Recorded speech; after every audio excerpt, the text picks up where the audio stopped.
Урматтуу мекендештер, бүгүнкү биздин маектешибиз коомдук ишмер Барманов Токтосун Белекович менен болмокчу. Саламатсызбы Токтосун агай, бүгүн дем алыш күнү болгондуктан маектешүүнү сиздин үйүңүздө жүргүзүүнү чечтик. Сизди көпчүлүгү Атахан Кимсанбаевичтин студенттик кезден берки жакынкы досторунун бири катары билишет.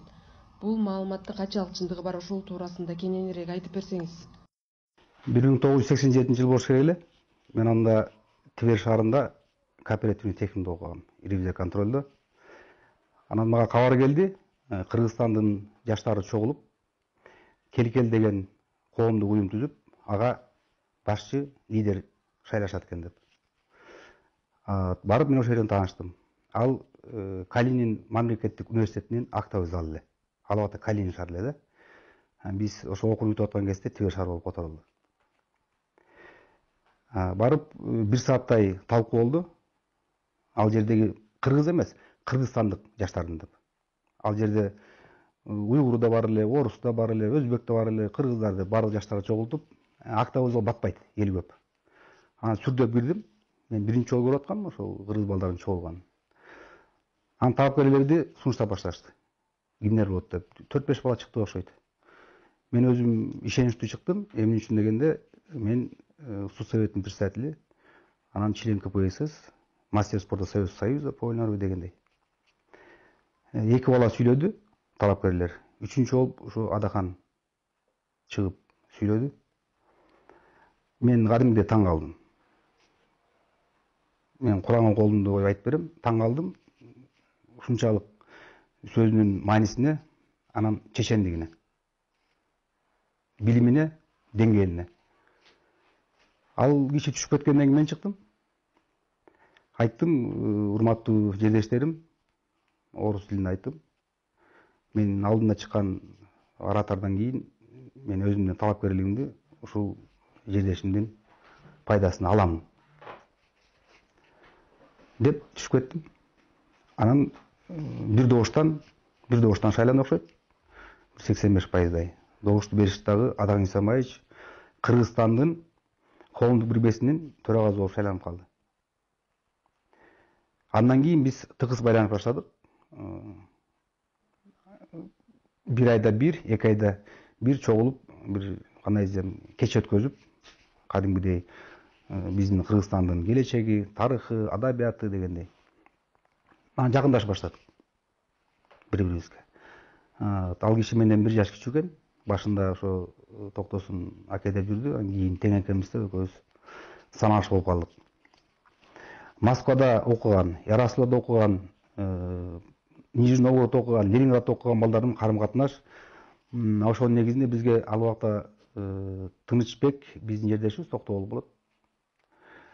ЦК ЛКСМ Киргиздин биринчи секретары экен, Табалдиев.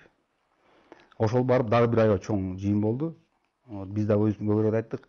Ал жерде бир эле студент эмес, ошол жерге барып иштеген жигиттер бар эле. Жашап калган, завод фабрикаларда, айыл чарбасында, совхоздордо, колхоздордо иштеген балдар бар эле. Ошонун баардыгын башын кошуп, кадимгидей бизге атадай мээрим менен мен ошо окууну бүткөндө 5-6 бала бүттүк, ар кайсы вуздардан. Ошондо бир чоң жыйын кылып, бизди куттуктап, ошол жерге бир кой союп, футбол, волейбол ойноп, бир чоң ушундай иш-чара кылган да. Анан ошондо бир ойлор кетет эле да. Бул эмне башкалар башкарса болбойбу, ушул эле балалар чуркап жибереби дегеним жанымдагы жардамчылардан шарыраак эле. Мен эми спортсмен болгондон кийин көп нерсе мелдештерге катышып, мен Атахан Кимсанбаевичке жардам бере алган жокмун, чынын айтканда. Абдан чоң деңгээлдеги жардамдарды берди. Ошол жерде иштеп аткандардын укуктарын коргоп дегендей, болот жумуш жок калып калат, же болбосо бирөөлөр кемсинтип коет дегендей, айлыгын бербей коет дегендей, ошого чейин барып группа түзүп алып барып келчү эле. Биз ушул тарабынан. Анан көрсө ошончо студенттин арасынан экөөбүз экенбиз член КПСС, член Коммунистической партии Союза. Ал киши армиядан болуптур, 85-жылы партиянын мүчөсү. Мен дагы армияда болгом, бирок армияда мен кандидат член КПСС болуп келдим. Андан кийин Фрунзе заводунда иштеп, 85-жыл августта Молдобаев деген болгон 3-секретарь СК Компартии Киргизии. Ошол кишинин колунан партбилетти мен тарых музейине алгам. Анда Ленин музейи деп койчу эле. Вечерний Фрунзеге чыккан сүрөтүм бар, жаш коммунисттер деп. Биз ушундай шартта таанышып калганбыз. Ал убакта өзүңүздөр билесиздер, кандай десем, ачка токту, барды жокту, бүтүнүн жыртыгын билген мезгилде биз акча дос, кызмат дос болгон жокпуз. Мен өзүм жашоодо эки кандоосум бар. Мен айтам кандоосум деп, алар мага кандай карайт, аны өздөрүнөн сураш керек. Биринчиси бул Кыргыздын тарыхында жалгыз төрт түрүнөн бул эркин күрөш, классикалык самбо дзюдодон чыккан жалгыз кыргыз жигит бар. Бул Кенжебек Өмүралиев деген. Экөөбүз 79-жылы Нарын шаарында Кыргызстандын биринчилигине күрөшүп, ана кыргыз кесир деп койчу эле. Мен чемпион болдум, ал 5-чи болуп калды. Ошондон бери чогуу күрөшкөн жолдош балдар бир командада күрөшүп калдык. Анан 82-жылы мен армияга чакырып калдым. Ошондо айтты элем Кенжебектин өзүнө. Кенжебек, сен машыгы бер деп, алмак уттуруп койчу. Сен машыгы бер, сенден улуу балбан чыгат деп. Орусча айткам, все будет великий борец деп. Я не ошибся. Он стал великим борцом. Жалгыз кыргыз Советтер Союзунун 5 жолу чемпиону. Спартакиадаларда вестер туткан, Европа жол уткан, Кубок мирага барган. Турцияда бир каргашы болду, ооруп калып, 3-чү болуп калды. Бирок 3-чү кругта айтат го орустар, действующий чемпион мира Фалак деген болгон. Ошону уткан да. Ошо чемпион бир дагы балбанга бир дагы упай берген эмес. Каргаша дегеним ошо кечинде полуфиналга чыгарда, жарым финалга чыгарда ооруп калган, температура болуп. Ошонун негизинде болгон 3-чү болуп калды. Бул жөнүндө атайын бир кинотасма бар. Агай тренер Гейб, биздин атабыз Жеңилбекович Гейб ушул менен калып калдык деп. Ал эми 91-жылы Спартакиаданы утканда Барселонага Олимпиадага даярданган. Эстер тарап кетти, ал барбай калды. Анан 3 жолку олимпийский чемпион бар эле, Арсен Фадзаев деген, ошону алып кетишкен Россия. Биздикилердин олимпийский комитети жок, калып калган. Андан кийин студент кезде жана айтып өттүм, барда жокто деп. Ушу Адакан Кисанбаевич менен саамалашып болуп, бүгүнкү күнгө чейин биз катнашып келебиз. Вот человек сидит, мой однополчан, друг. В этом году 38 лет мы с ним вместе ходим. Вот, кстати, он и сокурсник Адакана Кисанбаевича, может, ему задать вопрос? Вы вместе учились с Адаханом Кисанбаевичем? В одном университете учились. Я-то, наверное, на экономическом учился, а он, по-моему, на историческом. Общежитие у нас об одном мы жили, и здание в одном. Этот человек, понимаете, в то время он только стремился к знаниям. Учиться, и как Ленин. А мы что? Вот так-то спортсмен был тогда. Я тоже так баловался спортом. Рестораны, дискотека. А его нигде там не было. Он правком, комсомол. Вот такой. Ну, все. Вот. Я-то знал, что этот человек хочет набрать все, что он пришел учиться. И учился. В одним словом, И в одним словом, так, я очень рад, что учился он со мной, у вас он депутатом был. Так-то он хорошего человека никогда не говорит. Он плохой может сказать и про меня. Хотя он искал меня 18-20 лет. Зачем, я не знаю. Хорошего про меня не говорит. А вот про него всегда он. И вот у вас спортсмен есть. Все время. Это два хорошие, такие чистоплотные киргизы. Вот всегда. Так-то когда позвонил, мы уже 20 лет, он звонит мне на телефоне, салам алейкум. Голос что-то я понял. Через 20 лет это в армии вместе были. В Твери, здравствуй, момент, опять через 2 года встретились в Твери. И через 20 лет он мне звонит прямо в Грозный. И через неделю-две он уже в Грозном прилетел. Просто мы как-то, не знаю, с характером сошлись. Или я всем чеченцам сказал, это хороший парень. Это как брата моего, уважайте. И все его чеченцы его в армии уважали, в университете уважали. И я киргизов старался всех уважать. Вот так же бизде, кыргыздарда. Кыргызча сүйлөйт, кыргызча ойлонбойт, кыргызча жашабайт. Кыргызга орус айтмайынча кыргыз ишенбейт. Бир орус айтып койсо, баланча түкүнчү эртең жаан айтса баары ишенет. Кыргыз айтса ишенбейт да. Мына биздин трагедиябыз. Кыргыз улутунун трагедиясы да ушунда. Мен 18-жылы ноябрдын 23-үндө курултай болгон. Ынтымак курултайы. Ошол курултайды Каптагаев, Бекназаров жана башкалар өткөзгөн. Мага 3 мүнөт убакыт берди сүйлөгөнгө. ошол драма театрда баштан аягына чейин Манас бабабыздын сүрөтү илинип турду, кылычын кармаган. Мен чыгып суроо бердим. Ал жерде Шеримкулов, Келдибеков спикерлер отурду эле. Мен суроонумдай баштадым. Биздин ураныбыз ким деп? Бабабыз Манас. Ошол мезгилде сиз элеңиз спикер, Беткан Шеримкулович. Фрунзе шаарын Манас кылабыз десе, ушул кыргыздарыбыз чыгып, аны билбейт экенбиз. Бишкек деген болот деп Бишкек кылып алдыңыздар. Ана Бишкектин сөзүн билбейсиңер дедим. Мына дедим, кыргыздын аркы, кыргыздын баркы деп. Ал эми залгы болгон экинчи суроом бул биздин замандын сыймыгы ким деп кайрылдым. Биздин залкарыбыз Чыңгыз Төрөкулович Айтматов деп айттым. Туурабы? Ааламга тааныткан кыргызды биздин замандын залкары бул Чыңгыз Төрөкулович Айтматов. Чыңгыз Төрөкулович таластан койгондо өзүнүн айылынан шекерден талапкерлигин жогорку кеңешке. Ким шайланды эле? Сиз билесизби? Ким шайланган Чыңгыз Төрөкуловичтун ордуна утуп алган? Билбейсиз, мен да билбейм. 18-жылы 12-декабрда Чыңгыз Төрөкуловичтун юбилейи болду. Көз өтүп кетсе дагы.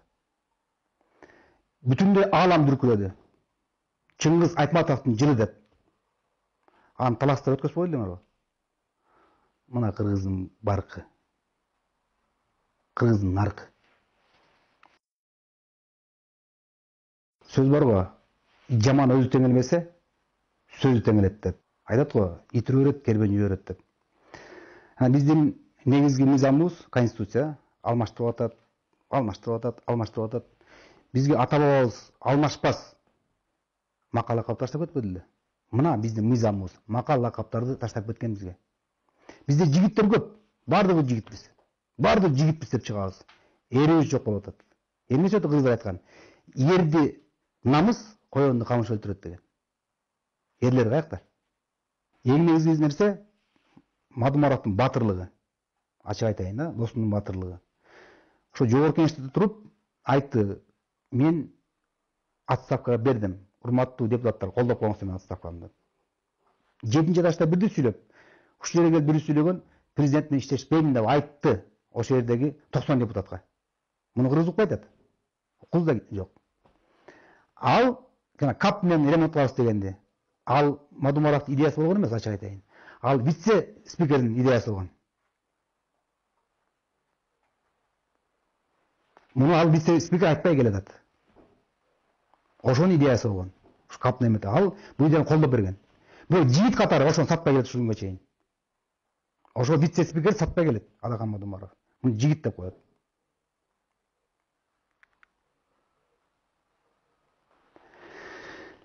Экинчиси, кайра чакырып, Совбездин секретары кылышты.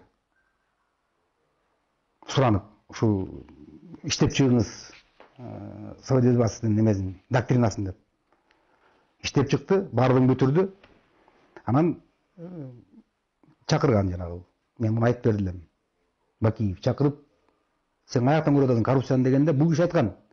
Эгерде сиз бүгүн индериңизди, балдарыңызды жуштан кетирип тазаламасаңыз, сизди акаяк тагдыр күтүп турат деген. Ийгилик каалым деп чыгып кеткен. Чыгайын деп калганда айткан Бакиев, Мадумаров деп. Артты карап туруп айткан экен.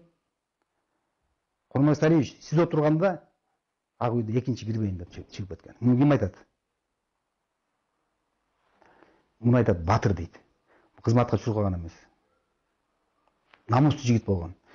Менин дагы жакшы сапатым, мен сөзүмө турам. Айткандан кийин артка кайтпайм. Арт өстө кирген эмес. Мына ушундай Мадумаровдун батырлыгы, мен сыйлаган сапаттары артка кетпейт, айткан сөзүнө турат. Эр деп коет мындайды. Эр. Жигит эмес, эр. Айтат го, эр тайын тартат деп. Эр, жигит эмес.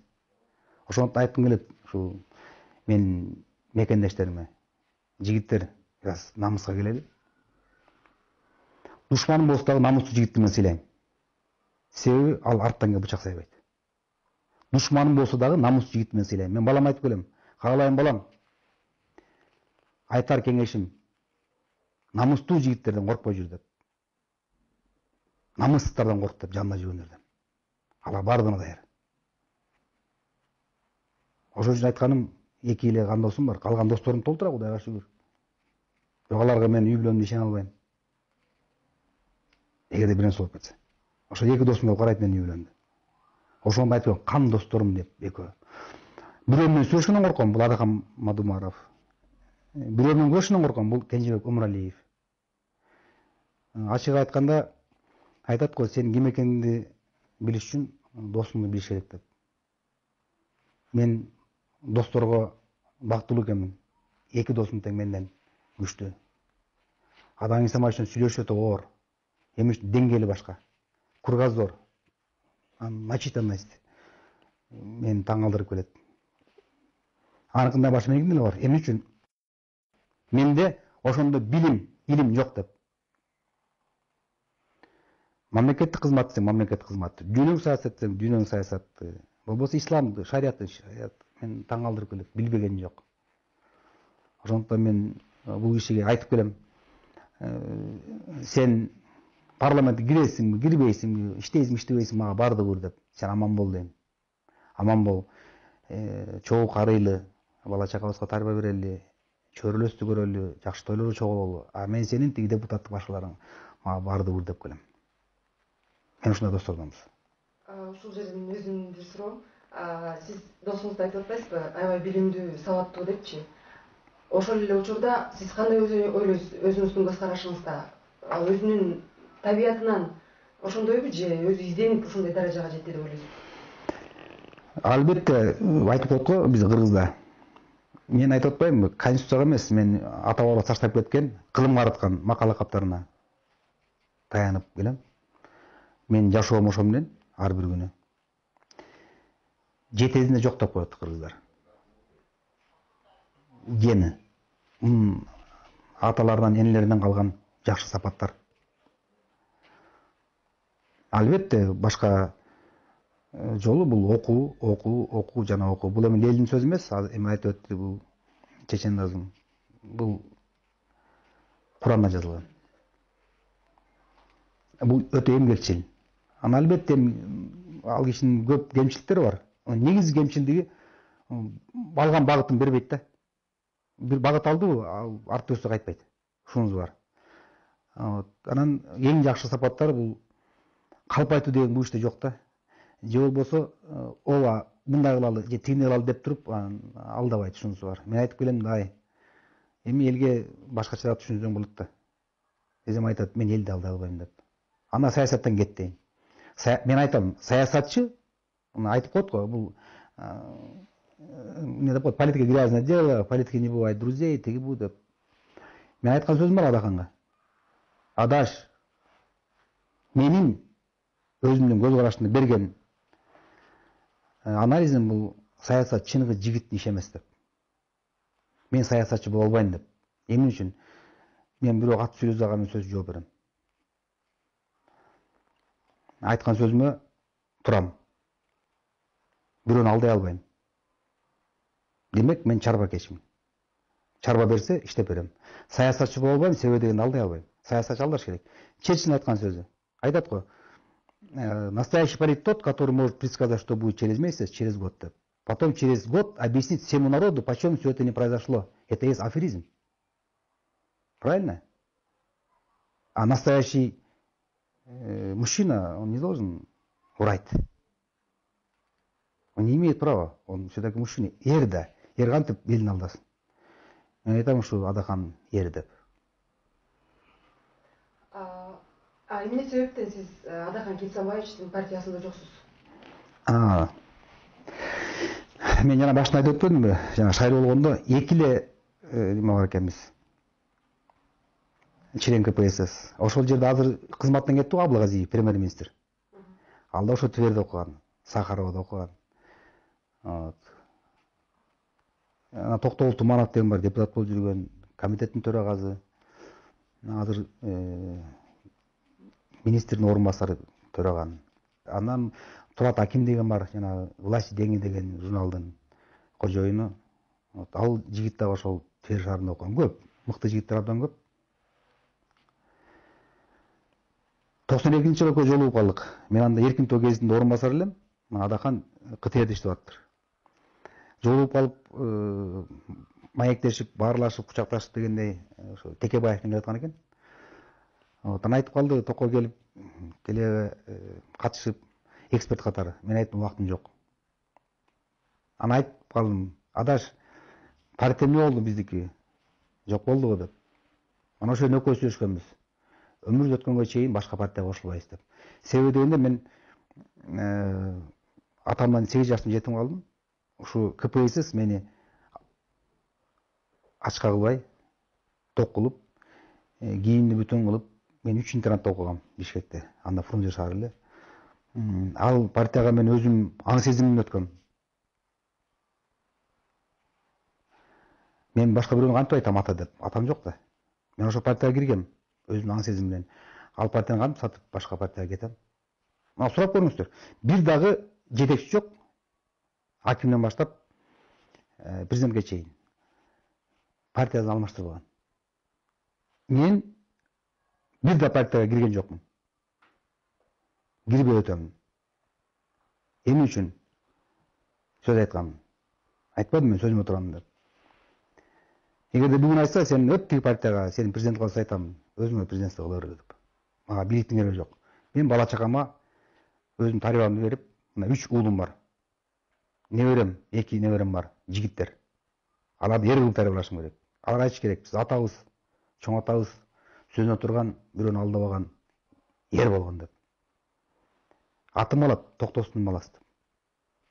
Элде бар го, кимдин баласысың? Мен айтчылам, Белектин, Белек Балбандын баласы болосуңбу? Азамат деп. Атабыз жакшы деп. Же баламды бирөө шагын сындырсın, тетиги афристин баласың деп. Ушул эле менин бул жашоодогу мыйзамым. Бала чакама жакшы тарбия, атымды таштап кетти. Ал эми жанагы партия боюнча айттым. Адаг Нисанбаевич билет. Ошол сөздү ада канап келет. Ал киши партия түздү. Анын милдети мүчө болуп аны башкаруу. Ошол себептен мен мүчө да эмесмин бүтүн Кыргызстанда. Токтогулга талапкерлигиме койгондо акимге мен партиясыз деп барганмын. Мен айткам, коммунисттик партиянын мүчөсү болгом. Кыргызстан эмес, Советский Союзда деп. Мен ал партияны сатпайм. Менден башка 4 болду, экөө СДПКдан барды, бирөө Атамекенден, бирөө Акшумкордон барды. Мага айтышты бул жерден. Токтосун бир партияга кирип ала койбойсуңбу жолдомо деп. Мен айттым, аким болбой эле коеюнчу антип. Ошол жерге бардык. Тиги жерде сизди бир группа күтүп атат. Барып коюңуз, сүйлөшүп коюңуз. На берегу. Мен үчүн барышым керек экен. Жолугушууга барып атам. Чогуу. Мен үчүн түндөп барып бирөөдөн сурашып керек экен. Мага добуш берип кой деп. Айттым, бербей эле койсуң, мен болбой эле коеюн аким. Болоюңбу? Нак болоюн. Кыргызда жакшы макал бар эмеспи? Сыныктан башкасынын баары жугушту деп. Ушундай Адахан Нисанбаевичтей улуу инсан менен чогуу жүрүп, жашоодо өзүңүз сыймыктана турган эмнеге жеттим деп айта аласыз? Менин сыймыктанар биринчи жетишкендигим бул 16 жаш курагымда Советтер Союзунун эркин күрөш боюнча спорт мастери болгонум. 16 жашымда. Анда 10 класста окуучу элем. Андан кийинкиси 18 жашында армияда Кыргыз улутунан биринчи болуп, Советтер Союзунун куралдуу күчтөрүнүн ЦСК деген командасынын курама командасында мүчө болуп күрөшүп кызмат кылдым. Андан кийинким 19 жашында Владимир областынан барып, ПВО деген аскер бар. Ошол жерде кызмат кылып, коммунисттик партияга кандидат болгонум. Андан кийинки 20 жашында ошо КПССке мүчө болгонум. Андан кийинки жетишкендигим бул 25 жашында мен РТП Коop Ярмакта директор болуп иштедим. Кээде ойлойм, Кыргыз улутунан болгондур, жетекчи болуп иштеген. Билем, СКда иштегендер болгон. Бирок 25 жашында бир райондун сот тармагын башкарган кыргыздар болбосо керек деп ойлоп келем. Андан кийин 28 жашымда Эркин Тоо гезитине, ал жогорку кеңештин кийин өкмөттүн гезити болду. Ошондо башкы редактордун орун басары болдум. Андан кийин 29 жашымда мени мэрияга Жумабек Ибраимов чакыртып департамент промышленности энергетики внешекерный связьга отделдин башчылыгын койду. 1993 жылы биринчи жолу Кыргызстандын тарыхында Трансазиатская ярмарка Бишкек 93 дегенди мен өзүм өткөзгөм, ошонун директору болуп. Ал бүгүнкү чейин өтүп келет. 94, 95, 96, 97 болуп. Менин сыймыктан ушул жетишкендиктер. Ал эми бүгүнкү күндүн сыймыгы деп айтсам, мен үчүн бул менин 3 уулум, 2 кызым, 3 неберем, анын экөөсү жигиттер, эрлер. Ушулар менин сыймыгым. Дегенин билесиздер, атадан балага байлык калбайт экен, тарбия калат экен, атанын аты калат экен. Мен атамдын сыймыктанам. Ал кишини айылыбызда белек балбан деп айтып коюшчу эле. Өтүп кеткенде көп жылдар болуп калды. Мен атымды жакшы чыгарар, анан кийин жамааттыгылар, мен ушул уул кыздарым. Менин азыркы алдыда койгон максатым ушу балдарыма, неберелериме, Кудай буйруп калса чөбөрөлөрүмө жакшы атымды калтырып, жакшы тарбия берип кетүү. Негизги менин жетишкендиктерим бүгүнкү күндө ушул. Ал эми райондорду башкардым, башка кызматтарда иштедим. Эми ал өзүнүн жашы өзүнүн шарты менен келди. Ал мен сыймыктан деп айта албайм. Ушул маегибиз соңуна чыгып келе жатат. Элге ушул учурдан пайдаланып элге кандай кайрылып кетти элеңиз? Мен мекендештериме, кандаштарыма кайрыларым. Биздин ата бабаларыбыз абдан керемет мыйзамдар менен жашап келген, макал лакаптар менен. Айтат го, бирөөгө көр каспа, көр кассаң терең каспа деп. Бүтүндөй эле кыргыз элине өзгөчө жаштарга кайрылат элем. Бирөөгө абайлап сүйлөгүлө, бирөөгө атырылбай сүйлөгүлө. Тең теңи менен тезек кабынан дейт. Ордуңарды билип, улууну улуудай, кичүүнү кичүүдөй сыйлап сөз баштагыла. Мен өзүмөн улуу болобу, кичүү болобу же куралдуу иштейби катуураак айткандан корком. Себеби дегенде ар бир атуулду өзүмдөй көрөм. Эгерде ката кетирип катуураак айтып койсом, мага ошого бир кекчил болсо, аягы жакшы бүтпөйт деп. Кара Сууда 2007 жылы 14 мартта аким болуп дайындалдым. Анан анда Жантөрө Лошович Сатыбалдиев, Оштун губернатору, анан кийин президенттин ыйгарым укуктуу өкүлү эле 3 областка: Жалал Абад, Ош, Баткенге. Анан баягы жыйын болгондо энергия совет деп коет, координациялык кеңеш деп коет. Мага кайрылып айтып калчу эле: "Токтосун, мен сени жарым жылдык менен сурайм, шашпай тургун" деп. Көрсө мен ушак бериштир. Орус мүнөз экен, бизче түшүнбөйт экен, иштебейт экен бизче, хоп майлыны түшүнбөйт экен деп. Анан жарым жылдык отчет берип калдык. Мен Кудайга шүгүр даярдандым, күнү түн иштедим дегендей. Анан менин баягы кезегим келгенде трибунага чыгып баяндаманын отчетун баштадым. Бир жолу сен деп токтотту. Приписканы токтотчу деди. Приписка жок эле. Дагы сүйлөп баштаганда дагы эмне деген келип турат деди.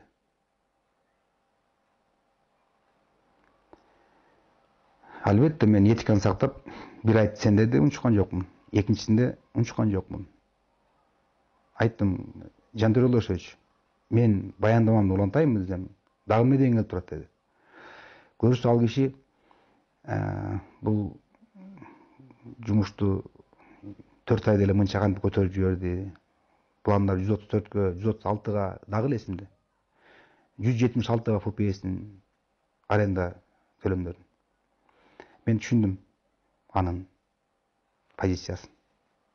Коллега болуп атат, коллега мүчөлөрү, орун басарлары, акимдер, область жетекчилер, айыл өкмөттөр, финанс башчылары, соц фонддун төрагалары себебинен экономический отчет болуп калды да. Анан мен трибунага кайрылып айттым: "Эй, Жантөрө" дедим. Ал киши карап мынтип калды, көрмөксөн болуп. Колумду минттим. "Жантөрө" дедим. "Сен кимди сен деп атасың" деп. "Сен кимсиң мен сен дегендей?" Мен Кара Суу районунун мамлекеттик администрация башчысы, тире акими Барманов Токтосун Белекович. Сен кимсиң? Сен сесиясың мен сен дегендей. Доматың бар аким катары. Экономикалык эмес, социалдык, чарбалык суроолорду бер. Жооп бере албасам, залдан кетем, азыр кабинетке барам, кетем кызматтан. Арыз да жазбайм деп. Жигитче бар доматың. Чакыр кабинетке сүйлөшөлү. Кайра эле сен дейсиң деп. Бир да сөз сүйлөгөн эмес мага. Себеби дегенде ал киши өзүнүн күнөөнүн сезди. Мен ал киши үчүн иштеп атам да. Өзү айткан, жаңы аким болгондо. Токтоосун эсиңе салып коеюн. Кара суу жөтөлсө 60% берет деген. Көрсөткүчтөрүн. Ош областы ооруп калат деген. Мен ал киши үчүн жандырып күнү түн иштегем. Мен 3-тө келчим үйгө түндө. Ошонун негизинде 2 айга чейин барбай койдум. Чакыртат барбайм, Менин артымдан орун басар жөнөттүр. Ажыбек деген байке бар. Азыр Гипродем директору. Ал кийин Нарынга кетти губернатор болуп. Ошол үчүн жиберген экен, бардым. Анан жакшы тосуп алды. Тентек тезе кел деп. Анан түшүнүп айттым, Жан Жолдошевич, мен сиз үчүн иштеп атпайм. Башка бир үчүн иштеген жокмун го. Сиз уят кылбайын деп атсам, кайра сиз кагып силкейсиз. Андай болбойт дедим. Мага кызматтын кереги жок. Намыс керек мага. Мага эч ким кыйкырган эмес. Ошондуктан мен элиме, жалпы мекендештериме айтарым, бири-бирибизге болгон сын пикирди абайлап, ар намыска шек келтирбей айталы.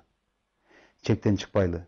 Биздин кыргыз элинин улуулугун унутпайлы. Ал эми акырында элиме кайрыларым, мына апаат күндөр болуп атат. Коронавирус деген бале дарт келди. Элибизге чыдамкайлык, ынтымак, биримдик биздин элибиздин күчү дагы, мүмкүнчүлүгү дагы бар. Ушул кара ооруга каршы турууга. Бардыгыңыздарга бакубат ден соолук, аманчылык, ийгилик каалайт элем. Ушуну менен биздин маегибиз соңуна келип жетти. Учурдан пайдаланып, ушундай оор кырдаалда ар бириңиздерге ден соолук, тынччылык каалайбыз.